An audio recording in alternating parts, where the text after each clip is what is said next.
میں نے عرض کیا کہ سب سے بنیادی چیز یقین ہے، ایمان سیکھو۔ حضور اکرم صلی اللہ علیہ وسلم آ کر شکایت کی صحابی نے کہ یا رسول اللہ اونٹوں میں خارش پھیل گئی ہے۔ فرمایا اونٹوں میں خارش کیسے پھیلی؟ صحابی نے عرض کر دیا کہ ایک اونٹ کو ہوئی تھی پر سب کو ہو گئی۔ فرمایا اس ایک کو کہاں سے ہوئی؟ عجیب سوال ہے، اس ایک اونٹ کو کہاں سے ہوئی؟ اگر اس ایک کو اللہ کے امر سے ہوئی ہے تو 100 کو سے اونٹوں کو اللہ کے امر سے ہوئی ہے۔ اس لیے بتایا گیا کہ ایمان بالغیب اصل ہے کہ غیب پر یقین لاؤ، ظاہری شکل کا انکار کرو غیب کے مقابلے میں۔ حضور اکرم صلی اللہ علیہ وسلم نے اپنے صحابہ کو ایمان بالغیب اس طرح سکھلایا مسجد کے ماحول میں کہ یہاں آ کر باہر کی شکلوں کا انکار کرو۔ سوچو تو صحیح، ایمان بالغیب کی ہی جیسا ایمان ہوگا ویسا گمان ہوگا، جیسا ایمان ویسا گمان۔ ہم اللہ سے اس لیے بدگمان ہیں کہ ایمان بگڑا ہوا ہے، ورنہ جیسا ایمان ویسا گمان، اور جیسا گمان ویسے مسلمانوں کے حالات۔ ہمارا حالات اس بگڑے بعد میں ہیں، پہلے ہمارا اللہ کے ساتھ گمان بگڑا ہے، اور گمان کا بگڑنا یہ ہے کہ کائنات میں جو ہے وہ ہو جائے گا، حالانکہ یہ بات نہیں کہ کائنات میں جو ہوگا وہ ہو جائے گا، جو اللہ چاہیں گے وہ ہوگا۔ تم اللہ کے ساتھ گمان ٹھیک کر لو تو اللہ تمہارے گمان کے مطابق کریں گے۔ ایک آیا ابو دردہ مکان جل گیا، دوسرا آیا ابو دردہ مکان جل رہا ہے، تیسرا آیا ابو دردہ مکان جل گیا، لیکن ماننے کو تیار نہیں۔ تم بھی غلط کہتے ہو، تمہاری آنکھ نے بھی غلط دیکھا ہے، تمہاری آنکھ بھی جھوٹ کہتی ہے۔ میرے پاس خبر ہے، تمہارے پاس نظر ہے، میرے پاس خبر ہے۔ اب تو خبر کی تو کسی کو خبر ہی نہیں ہے کہ خبریں کیا ہیں۔ ہر ایک کے پاس نظر ہے، اخبار پڑھتے ہیں قرآن نہیں پڑھتے۔ فلاں کی اکثریت ہو گئی ہے، فلاں جیت جائے گا، مسلمان ہار گئے ہیں، اب ان کا کوئی مسئلہ حل نہیں ہوگا۔ یہ اللہ کے ساتھ خدا کی قسم اللہ کی قدرت کو اپنے خلاف کر لینا ہے۔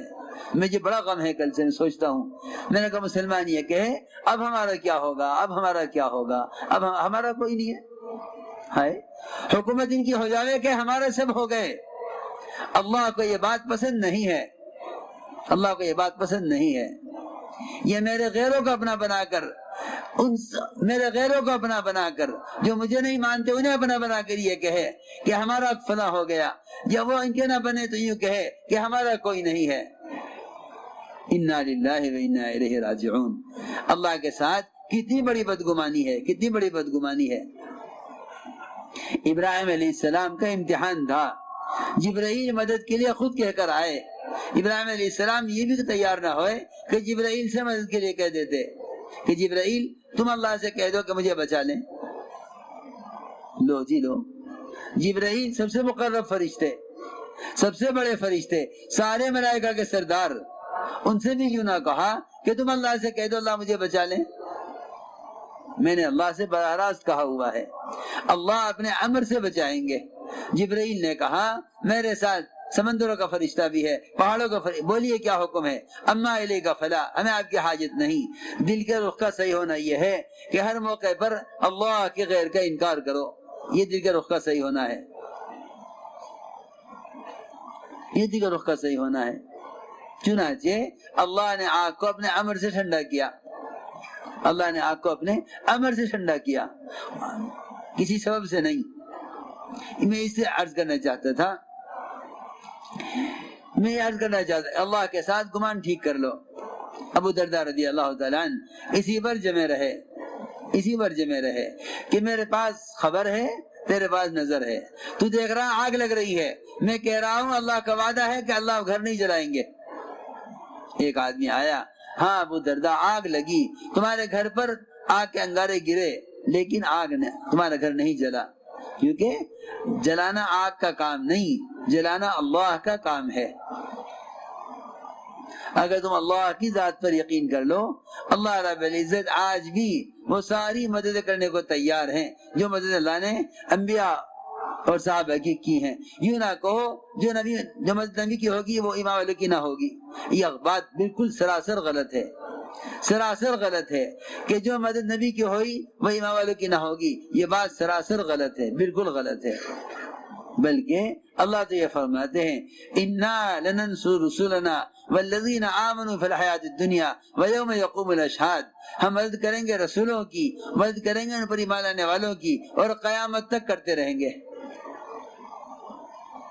یہ تو اللہ تعالیٰ خود فرما رہے قرآن میں، اور یہ فرمایا حضور اکرم صلی اللہ علیہ وسلم نے صحابہ سے کہ تمہارے بعد جو لوگ آئیں گے، صحابہ سے فرمایا تمہارے بعد جو لوگ آئیں گے ان میں سے ایک کی مدد 10 صحابہ کے بقدر ہوگی، اور ایک کو جو اجر ملے گا 50 صحابہ کے بقدر ایک مومن کو اجر ملے گا۔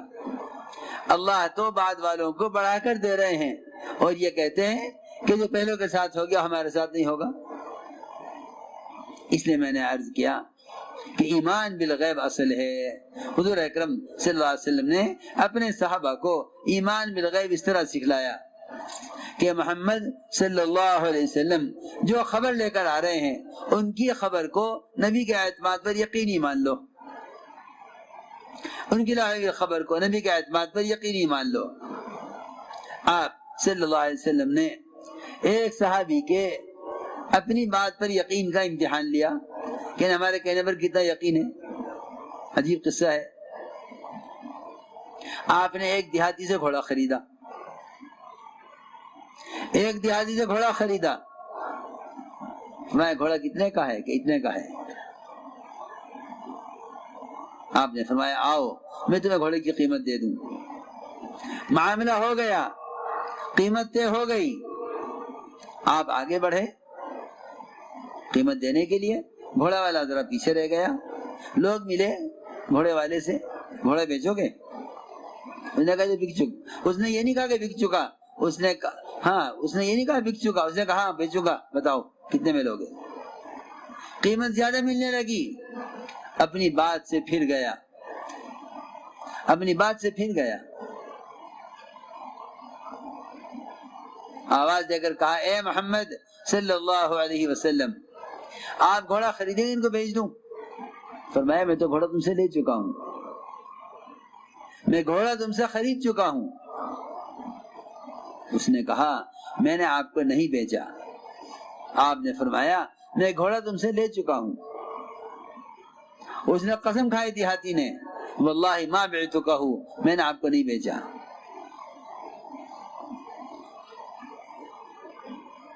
دیہاتی نے کہا گھوڑے والے نے اگر آپ نے بیچا ہے، اگر آپ نے خریدا ہے، میں نے بیچا ہے تو گواہ لائیے، گواہ لائیے، اور گواہ کوئی تھا نہیں، ایک آپ اور دیہاتی گھوڑے والا، تیسرا کوئی نہیں تھا، اب گواہی کون دے؟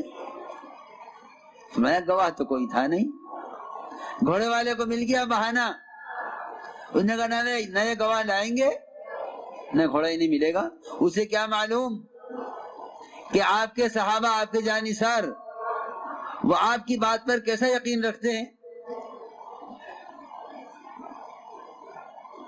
اب بات چل رہی تھی آپ اس کے درمیان، وہ کہتے تھے گواہ لائیے، آپ کہتے گواہ کوئی نہیں ہے۔ اتنی دیر میں سامنے حضرت خزیمہ بن ثابت گزرتے ہوئے نظر آئے کہ گواہ مانگ رہا ہے اللہ کے رسول صلی اللہ علیہ وسلم، ایک بات کہہ رہے ہیں اور یہ گواہ مانگ رہا ہے۔ میں گواہی دیتا ہوں، آگے بڑے گواہی دی، میں گواہی دیتا ہوں، اپنے دیکھنے سے زیادہ گواہی دیتا ہوں، اپنے سننے سے زیادہ یقین سے گواہی دیتا ہوں۔ میرا سننا، میرا دیکھنا غلط ہو سکتا ہے، آپ کا کہنا غلط نہیں ہو سکتا۔ میں گواہی دیتا ہوں کہ آپ نے گھوڑا خرید لیا تھا، آپ نے بطور تنبیہ کے، بطور امتحان کے پوچھا صحابی سے تم نے کیسے گواہی دی، یہ تو موقع پر موجود نہیں تھے۔ یہ دیکھو، یہ بہت سمجھنے کی بات ہے، تم نے کیسے گواہی دی، یہ تو موقع پر موجود نہیں تھے۔ دیکھنا یہ ہے، نعوذ باللہ، خدا نہ کرے اگر اپنی بات سے پھر جائیں اور یہ کہتے جی مجھے تو معلوم نہیں، میں تو گواہی ایسی دے دی۔ سوچنے کی بات ہے، میں کچھ کہنا چاہتا ہوں ضروری بات۔ ہم تعلیم کے حلقوں میں بیٹھ کر حدیث سنتے ہیں، نماز پر یہ ملے گا، صدقات پر یہ ملے گا، کوئی اگر ہم سے پوچھ لے کہ بھائی آپ اس پر کون گواہ ہے، آپ سوچیں گے میں کیا جواب دوں؟ کوئی کہے کہ کیوں میاں صدقات پر یہ ملے گا اور سود پر کیا ملے گا، کہ ہاں بات تو تیری ٹھیک ہے، سود پر تو نقد مل جائیں گے پیسے، دکان کروں گا تو ملے نہ ملے پیسے، سود پر فوراً مل جائیں گے۔ سوچنے کی بات ہے جو میں کہہ رہا ہوں۔ محمد صلی اللہ علیہ وسلم کی لائی ہوئی خبروں کو جس طرح آپ کی زندگی میں یقینی ماننا فرض ہے، خدا کی قسم آج بھی اور قیامت تک ہر مسلمان کے ذمے اسی طرح اس کو یقینی ماننا فرض ہے۔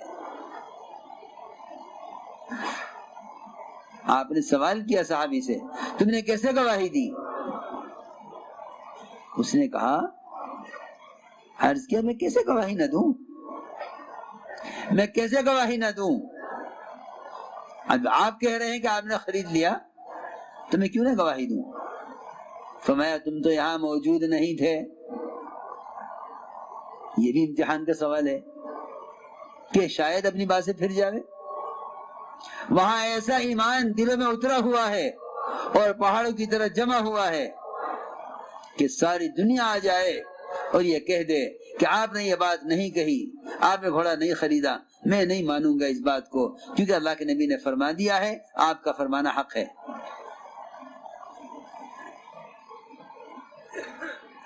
جب یہ بات آپ نے پوچھی حضرت خزیمہ سے، خزیمہ تم نے کیسے گواہی دی؟ خزیمہ نے عرض کیا، آپ اس گھوڑے کے بارے میں گواہی لے رہے مجھ سے؟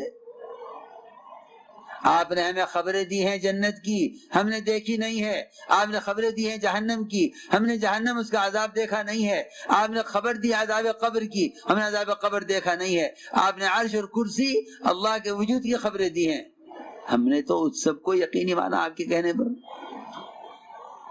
جو ذات اتنی بڑی بڑی چیزوں کے بارے میں جھوٹ نہ کہے، وہ ایک گھوڑے کے بارے میں کیا غلط کہے گی؟ اس لیے ہمیں یقین ہے کہ آپ نے گھوڑے سے خرید لیا۔ آپ نے فرمایا سچے ایسے ہوتے ہیں، سچے ایسے ہوتے ہیں، فرمایا کہ خزیمہ ابن ثابت آج کے بعد اس بات کے بارے میں گواہی دیں، ان کی تنہا کی گواہی دو کے برابر مانی جاوے۔ یہ امتحان میں کامیاب ہو گئے۔ میرے دوستو، بزرگو، عزیزو، ہمارا غفلت میں وقت گزر رہا ہے، ایمان کے حلقوں میں بیٹھتے نہیں، غیب کی باتوں کو سنتے نہیں۔ حضور اکرم صلی اللہ علیہ وسلم نے اپنے صحابہ کو جنت و دوزخ کا ایسا یقین پیدا کر دیا تھا، ایسا یقین پیدا کر دیا تھا کہ احد کے پرے سے ان کو جنت کی خوشبو آیا کرتی تھی کہ یہ جنت، یہ رہی جنت، یہ رہی جنت۔ یقین دور کی چیز کو قریب کر دیتا ہے اور شک قریب کی چیز کو دور کر دیتا ہے۔ ہم سے آخرت اس لیے دور ہے کہ شک ہے، اور ہم سے دنیا اس لیے قریب ہے کہ اس کا یقین ہے۔ سود سے مال کے بڑھنے کا یقین، صدقات سے ملنے کا یقین نہیں، یہی وجہ ہے کہ آخرت دور ہے، دنیا قریب ہے۔ حضور اکرم صلی اللہ علیہ وسلم نے ایسا جنت دوزخ کا یقین پیدا کیا تھا ان ایمان کے حلقوں سے۔ اللہ اکبر۔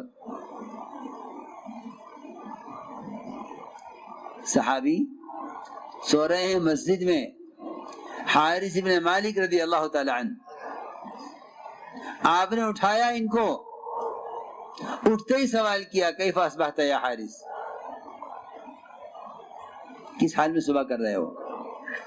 فوراً کہا اصبحت مومنا حقا، صبح کر رہا ہوں ایمان کی حقیقت کے ساتھ۔ آپ نے فرمایا ہر دعوے کی دلیل ہوتی ہے، ہر بات کی کوئی حجت ہوتی ہے، تمہارے پاس کیا دلیل ہے تمہارے دعوے کی؟ عرض کیا کہ جنت میں جنتیوں کو ایک دوسرے سے ملاقاتیں کرتے ہوئے اور جہنمیوں کو ایک دوسرے پر کتوں کی طرح بھونکتے ہوئے اپنی آنکھوں سے دیکھ رہا ہوں۔ اس وقت سارا میدان حشر سامنے ہے، پل صراط سامنے ہے، میدان حشر سامنے ہے، آپ نے یہ نہیں فرمایا کہ تم ایمان کے کمال کو پہنچ گئے ہو، اب تم ایمان سے فارغ ہو کر عمل کرو. فرمایا عرفت فالزم، دیکھو تو معرفت حاصل ہو گئی ہے، اس پر جمے رہنا. معرفت حاصل ہو گئی ہے، اس پر جمے رہنا. یہاں ایمان کا کورس کر لیا مشکات شریف میں، یہاں ایمان کے لغوی معنی سیکھ سمجھ لیے لغت میں، وہاں ایمان کے اصطلاحی معنی پڑھ لیے درس میں، یہ ایمان سے فارغ ہو گئے. حالانکہ روزانہ کا کام ہے کہ اس طرح ایمان کے حلقوں سے ایمانی غذا لیا کرو جس طرح دسترخوان پر بیٹھ کر جسمانی غذا لینا ضروری سمجھتے ہو. جیسے بدن کے لیے جسمانی غذا ضروری ہے، ایک وقت غذا نہ ملے جسم کمزور ہو جاوے، بالکل خدا کی قسم اس طرح ایمان کے حلقوں میں بیٹھ کر اللہ کو اور غیب کو سننا ضروری ہے. کیونکہ حکم فرمایا اپنے ایمان کو تازہ کرتے رہا کرو. عرض کیا گیا کہ ایمان کو تازہ کیسے کریں؟ آپ نے فرمایا اکثروا من قول لا الہ الا اللہ، کہ لا الہ الا اللہ کی کثرت سے اپنے ایمان کو تازہ کرتے رہا کرو. اس لیے میرے دوستو عزیزو، حکم ہے ایمان کی تجدید کا کہ ایمان کو تازہ کرتے رہو، کہ ایمان اس طرح پرانا ہو جاتا ہے جس طرح بدن کے پہنے ہوئے کپڑے میلے پرانے ہو جاتے ہیں، اس طرح ایمان پرانا ہو جاتا ہے. اتنا جلدی ایمان نکل جاتا ہے مومن کے اندر سے جتنا جلدی پہنے ہوئے کرتے کو اتار لیا جاوے، اتنا جلدی ایمان آ بھی جاتا ہے جتنا جلدی اتارے ہوئے کرتے کو پہن لیا جاوے. یہ سب روایتوں میں بتلایا گیا ہے. اس لیے چاہیے کہ ایمان کے حلقے قائم کرو اور ایمان بالغیب سیکھو تاکہ ہمیں چلنے کا راستہ ملے. حالات سے عبرت لینے کے لیے ایمان کا سیکھنا شرط ہے، ایمان کا سیکھنا ضروری ہے حالات سے عبرت لینے کے لیے. ورنہ میرے دوستو بزرگوں، جب دل ایمان سے اندھا ہو جاتا ہے تو پھر لوگ اپنے حالات کا علاج حالات سے کرتے ہیں. ایک حال کا علاج حال سے کرنا، ایک حال کا علاج اعمال سے کرنا. حضور اکرم صلی اللہ علیہ وسلم نے اپنے صحابہ کو ہر حال کا علاج اعمال سے کرنا سکھلایا تھا کہ فقر کا حال آوے تو کیا کریں. فاقہ آیا، آپ صلی اللہ علیہ وسلم مسجد میں آئے، 2 رکعت نماز پڑھی، پھر جا کر اللہ سے دعا کی، پھر جا کر پوچھا کھانا آیا کہ نہیں آیا، پھر آپ مسجد آئے، پھر 2 رکعت نماز پڑھی، پھر اللہ سے مانگا، پھر جا کر پوچھا کھانا آیا کہ نہیں آیا، پھر مسجد آئے، پھر 2 رکعت نماز پڑھی، پھر اللہ سے مانگا، پھر آ کر پوچھا کھانا آیا نہیں آیا. یعنی آپ غور کریں، جس نبی کے لیے آسمان سے کھانا تیار اترتا ہو برتن میں بند، حدیث میں ہاٹ پاٹ جس میں کھانا گرم رہتا ہے، یہ لفظ آیا ہے حدیث میں، یہ لفظ آیا حدیث میں مسخن، کھانا آپ کے لیے آسمان سے ایسے برتن میں اتارا گیا ہے جس میں کھانا گرم رہے، ٹھنڈا نہ ہو. آسمان سے کھانا اتر کر آیا اور گرم کھانا تھا، آپ نے گرم کھانا کھایا اور پھر بچا ہوا کھانا آسمان پر اٹھا دیا گیا. آپ نے فرمایا اگر میں کھانا واپس نہ کرتا آسمان پر، اگر میں کھانا واپس نہ کرتا آسمان پر تو قیامت تک اس میں سے لوگ کھاتے رہتے اور یہ نہ یہ ختم ہوتا نہ یہ خراب ہوتا. کیوں کہ جنت کی نعمتیں خراب ہونے والی نہیں اور جنت کی نعمت ختم ہونے والی نہیں. سننے کی بات ہے وہ ذات جس کے لیے آسمان سے کھانا تیار اترے، وہ اللہ سے کھانا مانگنے کے لیے بار بار مسجد آویں اور بار بار دعا کریں، اپنی امت کو اللہ سے لینا سکھلانے کے لیے، اپنی امت کو اللہ سے لینا سکھلانے کے لیے. میرے دوستو بزرگو عزیزو، ہم نہیں کہتے کہ اسباب چھوڑ دو، بالکل نہیں. اسباب کا ترک کرنا مجاہدہ نہیں ہے، بلکہ یہ کہتے ہیں کہ اسباب میں حکم داخل کرو، اسباب سے احکام کو نکال دو۔ خدا کی قسم یہ غیروں کے اسباب ہیں، ورنہ مسلمان غیر مسلم اسباب میں مشترک ہو جائیں گے اگر اسباب میں سے احکام نکال دیے جائیں۔ اسباب میں احکام کا ہونا یہ مومن کی شان ہے کہ حکم پورا کرے، اسباب میں احکام کو نکال دینا یہ اللہ کو نہ ماننے والے کا راستہ ہے کہ وہ اسباب میں احکام کو نہیں جانتا کہ اسباب میں کیا احکام ہے۔ اس لیے بات یاد رکھو کہ سبب اصل نہیں ہے، اسباب میں حکم اصل ہے، اسباب میں حکم کا پورا کرنا اصل ہے۔ کامیابی اسباب میں نہیں ہے، اس حکم کے پورا کرنے میں کامیابی ہے جو احکام اسباب کے اندر ڈالے گئے ہیں۔ اس لیے چاہیے کہ اپنی زندگی کو رخ کو بدلیں۔ رخ بدلے گا یقین کے بدلنے سے، رخ بدلے گا یقین کے بدلنے سے۔ اس لیے ہمیں چاہیے کہ سب سے پہلے اپنی محنت اور اپنی دعوت میں اس کلمے کو لے کر آویں۔ میرے دوستو، بزرگ، عزیزو، اتنا ایمان سیکھنا ہر مومن کے ذمہ فرض عین ہے جس سے نماز، اتنا ایمان سیکھنا فرض عین ہے ہر مومن کے ذمہ جس سے مومن حرام سے بچ جائے، جس سے مومن حرام سے بچ جائے۔ آپ نے یہی فرمایا تھا ان تحجزہ عن محارم اللہ، کہ یہ مومن کو حرام سے روک دے۔ اس لیے ایمان اپنی علامتوں کے ساتھ ہے، کہ ایمان اپنی علامتوں کے ساتھ ہے۔ ہمیشہ یاد رکھو ایمان اپنی علامتوں کے ساتھ ہے۔ ایمان کوئی دعویٰ نہیں ہے کہ میں ایمان والا ہوں، کہ ایمان والا اسے کہتے ہیں جس کے اندر ایمانی صفات پائی جائیں۔ آپ تاجر اسے کہتے ہیں جو دکان پر بیٹھتا ہو، تجارت کرتا ہو۔ آپ زمیندار اسے کہتے ہیں جو زمیندارہ کرتا ہو۔ آپ حاکم اسے کہتے ہیں جو حکومت کرتا ہو۔ اگر آج حکومت کے تختے سے ہٹ جائے تو لوگ اسے صدر نہ کہیں گے، وزیر نہ کہیں گے۔ میں حیران ہوں کہ اگر وزارت ختم ہو جائے تو کوئی وزیر کہنے کو تیار نہیں، اور اگر یہ ڈاکٹری چھوڑ کر تجارت کر لے تو لوگ اسے ڈاکٹر کہنے کو تیار نہیں۔ آج ایک آدمی اپنا پیشہ بدل دے اس کا نام بدل جاتا ہے، لیکن عجیب بات ہے نماز پڑھتے نہیں، زکوٰۃ دینے میں سستی۔ اب آ رہا رمضان کا مہینہ، کیسے روزہ رکھوں؟ مجھے تو کھیت پہ جانا ہے۔ روزے کا اہتمام نہیں، نمازوں کا اہتمام نہیں، زکوٰۃ ادا نہیں کرتا، اور کیا کہتا ہے کہ میں تو ایمان والا ہوں۔ ایسا معلوم ہوتا ہے کہ ان ساری ایمان کی علامتوں کو اور تمام ایمان کے تقاضوں کو اور تمام ایمان کے فرائض کو بھلا کر خبر نہیں کس چیز کا نام ایمان رکھا ہے۔ میرے بزرگ دوستو، عزیزو، ایمان اپنی علامتوں کے ساتھ ہے، ایمان اپنی علامتوں کے ساتھ ہے۔ اس لیے فرمایا، ایک صحابی نے سوال کیا حضور اکرم صلی اللہ علیہ وسلم سے کہ یا رسول اللہ، یہ تو بتائیے کہ ایمان کسے کہتے ہیں؟ آپ نے فرمایا اذا سرت کا حسنتک وساعت کا سیئتک فانت مؤمن، کہ یہ تجھے نیکی خوش کرے اور گناہ اندر سے غمگین کرے، جان لے کہ تو مومن ہے۔ ایمان کی علامت اس طرح بتلائی، جب تجھے نیکی سے خوشی ہونے لگے اور گناہ سے غم ہونے لگے تو جان لے کہ تو مومن ہے۔ اذا سرت کا حسنتک وساعت کا سیئتک فانت مؤمن۔ اس لیے اتنا ایمان سیکھنا فرض عین ہے ہر مومن کے ذمہ، جتنا ایمان مومن کو حرام سے روک دے۔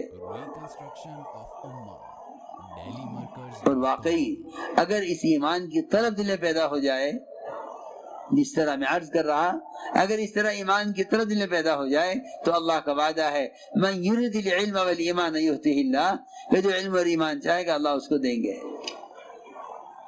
اس لیے میرے دوستو عزیزو، اس سب سے پہلے تو دل سے اس بات کا عزم کرو کہ ہم ایمان سیکھیں گے۔ اب تک ہم سے اس میں غفلت ہوئی، ابھی تک ہم سے اس میں غفلت ہوئی کہ ہم نے ایمان کے سیکھنے کو کوئی کام نہ سمجھا۔ اب تک ہم سے اس میں غفلت ہوئی کہ ہم نے ایمان سیکھنے کو کوئی کام نہ سمجھا۔ آج سے عزم کرو کہ انشاءاللہ ہم ایمان سیکھیں گے، اور یہ بات میں عرض کر چکا کہ ایمان کے سیکھنے کی اصل جگہ وہ مسجد کا ماحول ہے۔ کبار صحابہ اپنے ایمان کی یہاں مشق کیا کرتے تھے، اس لیے چاہیے کہ مسجدوں کے ایمان کے حلقوں سے آباد کریں۔ اور دوسری بات یہ ہے، حضرت فرماتے تھے جس چیز کو آپ اندر پیدا کرنا چاہتے ہو بے اعتبار حقیقت کے اس کو اللہ کے راستے میں نکل کر زیادہ کرو۔ یہ نقل و حرکت اصل یقین کو بدلنے کے لیے تھی۔ حضرت فرماتے تھے کہ اگر میں اس کام کا کوئی نام رکھتا تو اس کا نام تحریک ایمان رکھتا، کہ یہ محنت اپنے یقینوں کو بدلنے کے لیے ہے۔ اس کے لیے سب سے بڑا اس امت کا فریضہ وہ دعوت اللہ ہے کہ اپنے دین کو لے کر حرکت میں آؤ۔ میرے بزرگوں، دوستو، عزیزوں، خروج اور نفر، اللہ کے راستے کی یہ نقل و حرکت، یہ دعوت کا قوام ہے، یہ دعوت کا اصل کام ہے کہ امت تک دین کو پہنچانا۔ حضور اکرم صلی اللہ علیہ وسلم نے اپنی امت کو متحرک بنایا تھا۔ اس زمانے میں غلط فہمی پیدا ہوئی کہ کسی بھی ذریعے سے دین کا پیغام پہنچا دو، حالانکہ حضور اکرم صلی اللہ علیہ وسلم نے ساری امت تک دین کی دعوت کو پہنچانے کے لیے اپنے صحابہ کو نقل و حرکت پر ڈالا، اپنے صحابہ کو آپ نے نقل و حرکت پر ڈالا، ساری امت تک دین کو پہنچانے کے لیے صحابہ کو نقل و حرکت پر ڈالا، اس لیے کہ مسلمان ہی اصل عمل کی مشین ہے، مسلمان ہی عمل کی مشین ہے۔ عمل سے عمل زندہ ہوگا، عمل سے عمل زندہ ہوگا۔ اپنے عمل کو لے کر اگر حرکت میں آئیں گے تو اس سے دین عمل طور پر دنیا میں قائم ہوگا۔ اس لیے چاہیے کہ اپنے دین کو لے کر حرکت میں آئیں۔ کسی بھی ذریعے سے دین کا پیغام پہنچا دینا دعوت نہیں ہے، بلکہ میرے عزیز دوستو، اس زمانے میں ایسے آلات و ذرائع ہیں کہ لوگ ان کے ذریعے دین کی بات کو پہنچانے کو سمجھتے ہیں کہ ہم نے بات پہنچا دی۔ حضرت فرماتے تھے جب حق کو چلانے کے لیے باطل کا سہارا لیا جاتا ہے تو اس سے باطل جتائے حق نہیں چلتا۔ کہ حضور اکرم صلی اللہ علیہ وسلم نے امت تک دین کو پہنچانے کے لیے اپنے صحابہ کرام کو نقل و حرکت پر ڈالا تھا۔ اللہ کے راستے میں پھرنا اللہ کا امر ہے کہ ہم اس کام کو اللہ کے حکم کی وجہ سے کریں۔ فرمایا انفروا خفافا وثقالا، نکلو اللہ کے راستے میں ہلکے ہو یا بھاری۔ حضرت مقداد رضی اللہ تعالی عنہ اتنے بھاری بدن صحابی تھے کہ جب وہ تخت پر بیٹھتے تھے تو ان کا بدن کا گوشت تخت سے باہر نکل جایا کرتا تھا، باہر لٹک جایا کرتا تھا، لیکن ہر سال نکلتے تھے۔ لوگوں نے کہا مقداد آپ معذور ہیں، اللہ نے آپ کو معذور قرار دیا ہے۔ فرمایا کہاں اللہ نے معذور قرار دیا مجھے، کہاں اللہ نے کہا کہ معذور ہوں؟ اللہ تو کہہ رہے قرآن میں انفروا خفافا وثقالا، نکلو اللہ کے راستے میں ہلکے ہو یا بھاری۔ اللہ تو یہ فرما رہے ہلکے بدن اور بھاری بدن نکلو۔ ہم تعویل کرتے ہیں اللہ کے راستے سے جان بچانے کے لیے، صحابہ تعویل کرتے تھے اللہ کے راستے میں جان کھپانے کے لیے۔ اس لیے فرمایا قرآن میں وَأَنفِقُوا فِي سَبِيلِ اللَّهِ وَلَا تُلْقُوا بِأَيْدِيكُمْ إِلَى التَّهْلُكَةِ کہ اللہ کے راستے پھرنے میں مال خرچ کرنے میں کمی مت کرو۔ سنو دھیان سے، قرآن کی آیت پڑھ رہا ہوں، اس کا صحیح ترجمہ، اس کا شان نزول اور اس انفاق کا اصل مقصد اس کو سمجھنا چاہیے۔ فرمایا قرآن میں وَأَنفِقُوا فِي سَبِيلِ اللَّهِ وَلَا تُلْقُوا بِأَيْدِيكُمْ إِلَى التَّهْلُكَةِ، اللہ کے راستے میں پھرنے پر، اللہ کے راستے میں دعوت اللہ کے لیے پھرنے پر مال خرچ کرنے میں کمی مت کرو۔ اللہ کے راستے میں پھرنے پر مال خرچ کرنے میں کمی مت کرو، ورنہ اپنے ہاتھوں اپنے آپ کو خود ہلاکت میں ڈالو گے۔ قرآن کہہ رہا وانفقوا فی سبیل اللہ ولا تلقوا بایدیکم الی التہلکہ، اللہ کے راستے پھرنے پر مال خرچ کرو، اس میں کمی کر کے اپنے ہاتھوں اپنے آپ کو ہلاکت مت ڈالو۔ یہاں اللہ کے راستے کے انفاق سے خروج پر خرچ کرنا مراد ہے۔ دیکھو سنو غور سے، انصار مدینہ خیالی آیا، جس طرح روایت میں ہے اسی طرح عرض کروں گا، بلکہ خود پڑھا کرو حیات الصحابہ۔ حیات الصحابہ میں صحابہ کے خروج کے واقعات اس لیے جمع کیے ہیں تاکہ ہمارے مجمع میں اور عام امت میں اس راستے کے لیے نقل و حرکت کا ایسا جذبہ پیدا ہو جیسے جذبہ صحابہ کے زمانے میں تھا۔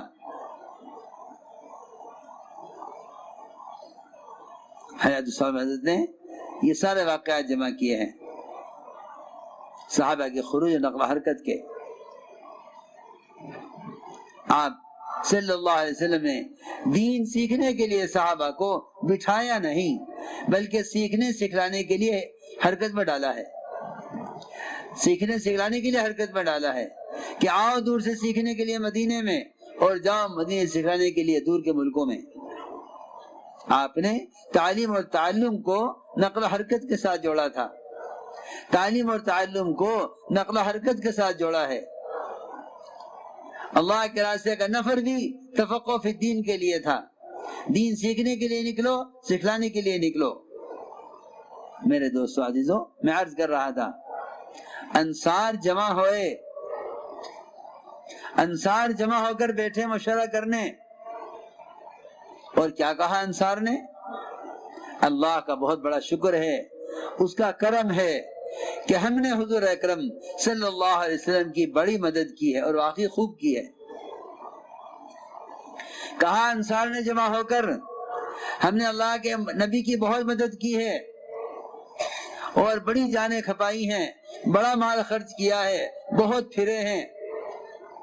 اب تک کی ساری کوشش سے مسلمان خوب ہو گئے، کام کرنے والا عملہ خوب تیار ہو گیا، اسلام پھیل گیا، اسلام کو قوت حاصل ہو گئی، اسلام کو عزت مل گئی، اسلام غالب آ گیا۔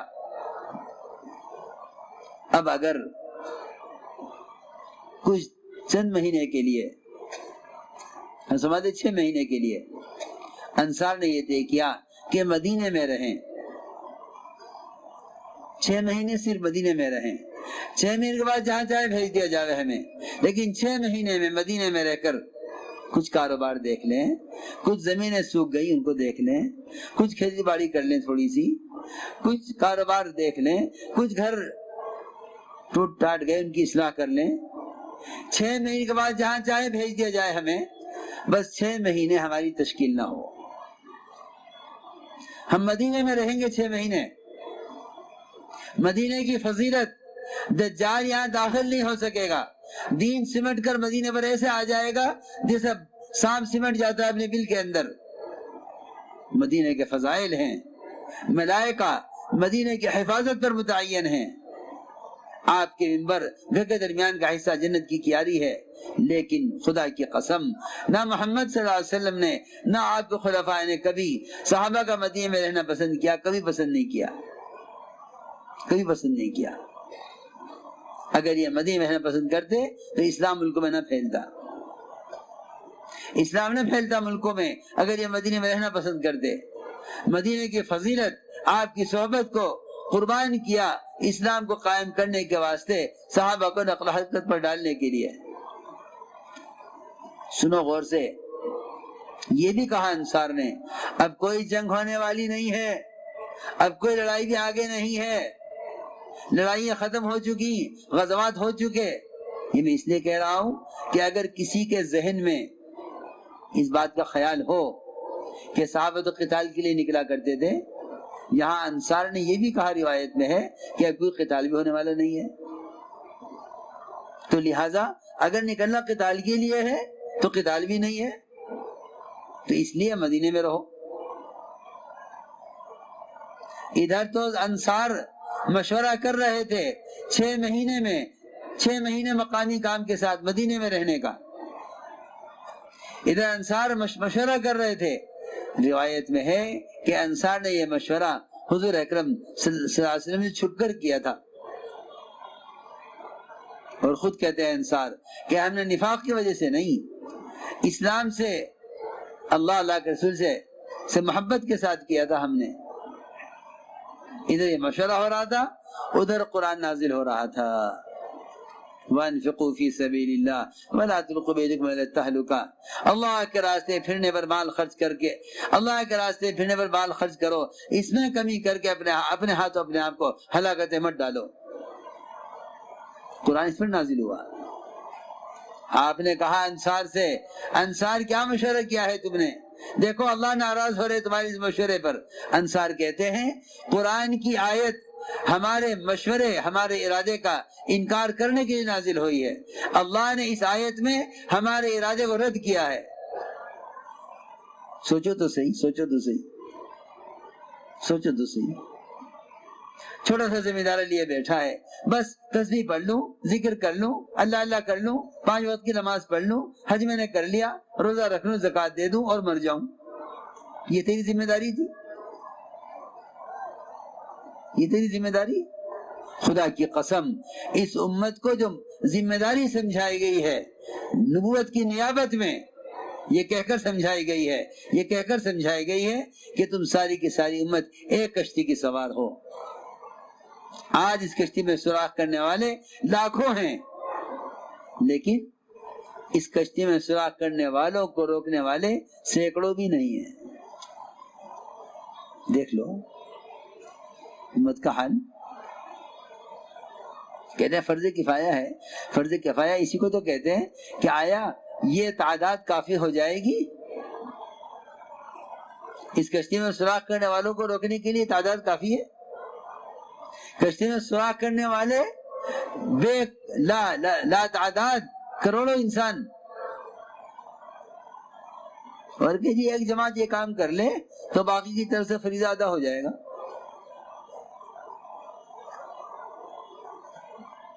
سوچنے کی بات ہے۔ صحیح فرمایا روایت میں کہ ساری کی ساری امت ایک کشتی کی سوار ہے۔ اگر ان عبادت گزاروں نے خود اپنی ذات سے بھلائی کا حکم نہ کیا اور برائی سے نہ روکا